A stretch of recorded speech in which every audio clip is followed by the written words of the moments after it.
बिहार के एक छोटे से गांव में विजय नाम का एक लड़का रहता था। बचपन से ही पढ़ाई में बहुत होशियार विजय अपने मम्मी पापा की आखिरी उम्मीद था। विजय के दादा ने अपने समय में बहुत कर्जा ले लिया था, जिसको चुकाने में उसके पापा की पूरी ज़िंदगी मजदूरी करने में निकल गई। उसके पास थोड़ी सी ज़मीन थी जिससे उसका गुजारा हो रहा था। पापा की तबीयत मजदूरी करते करते ख़राब रहती थी, पर पापा विजय को इस बात का एहसास नहीं होने देते थे। विजय को पढ़ाई में इतना होशियार देखकर उसकी मम्मी पापा के हर वो काम किया करती थी जिससे विजय को वह पढ़ा पाए। विजय की कॉलेज की पढ़ाई खत्म हो गई और वह एक छोटी सी नौकरी करने लगा, जिससे उसका खर्चा निकल जाता और साथ में वह कलेक्टर बनने की तैयारी भी करने लगा। विजय अपने वक्त का एक मिनट भी फालतू नहीं गुजारता था। विजय ने पूरा समय पढ़ाई और नौकरी में ही लगा दिया। विजय के पापा को यह पता था कि वह कलेक्टर बनना चाहता है, इसलिए घर की हालत बहुत ख़राब होने पर भी उन्होंने विजय से कभी इस बात का जिक्र नहीं किया और ना ही उसको अच्छी नौकरी करने के लिए कहा। लगातार 2 सालों तक विजय पास नहीं हो पाया। उसके बाद भी उसके पिता ने अपना घर जमीन गिरवी रखकर विजय को आईएएस की कोचिंग ज्वाइन करवाई और उसकी नौकरी भी छुड़वा दी और केवल पढ़ाई करने के लिए कहा। विजय के पापा हमेशा उससे कहते रहते कि बेटा, खेत और घर दोबारा आ जाएंगे, पर कलेक्टर दोबारा नहीं बन सकते।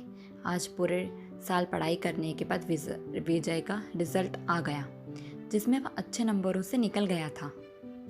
आज उसके पिता से ज़्यादा खुश कोई नहीं था। ऐसा लग रहा था जैसे विजय का सपना पूरा होने वाला है, पर भगवान को कुछ और ही मंजूर था। विजय का कल इंटरव्यू था और सुबह ही उसके पापा की तबीयत खराब थी। विजय के पापा और उसकी माँ बार बार कहते रहे कि विजय को मत बताना। उस दिन देर रात उनकी मौत हो गई और एक माँ जिसकी गोद में उसका पति गुजर गया और वह अपने दर्द को भूलकर अपने बेटे की ज़िंदगी के बारे में सोच रही थी। माँ ने पड़ोसियों तक को इस बात का एहसास नहीं होने दिया कि उसका पति अब नहीं रहा। पूरी रात ऐसे रोई कि आवाज़ भी ना निकली और सुबह विजय इंटरव्यू देने जाने लगा तब माँ और पापा के आशीर्वाद के लिए उसने माँ को कॉल किया। माँ ने पूरी हिम्मत से अपना सच छुपाते हुए, अपने दुख को छुपाते हुए विजय को आशीर्वाद दिया। और जब विजय ने पापा से बात करने को कहा तो माँ बोली, पापा अब तुमसे बात नहीं करेंगे, वह कलेक्टर से बात करेंगे। इतनी बात करके विजय माँ का आशीर्वाद लेकर फ़ोन रख दिया। फ़ोन रखकर विजय जब इंटरव्यू के लिए गया और उसे बताया गया कि उसके पिता की तबीयत खराब है, उसको तुरंत घर जाना है, विजय को एक पल नहीं लगा अपने पिता के हाल समझने में। घर पहुंचकर देखा पिता के पैरों में गिरकर जोर जोर से रोने लगा और कहने लगा, पापा उठो, देखो मैं कलेक्टर बन गया हूँ। आज उसके पिता को वह खुशी मिली थी जिसका उसे वर्षों से इंतज़ार था, पर आज वह इस दुनिया में नहीं थे। भगवान विजय के पिता की ज़िंदगी में सुख लिखना ही भूल गए थे।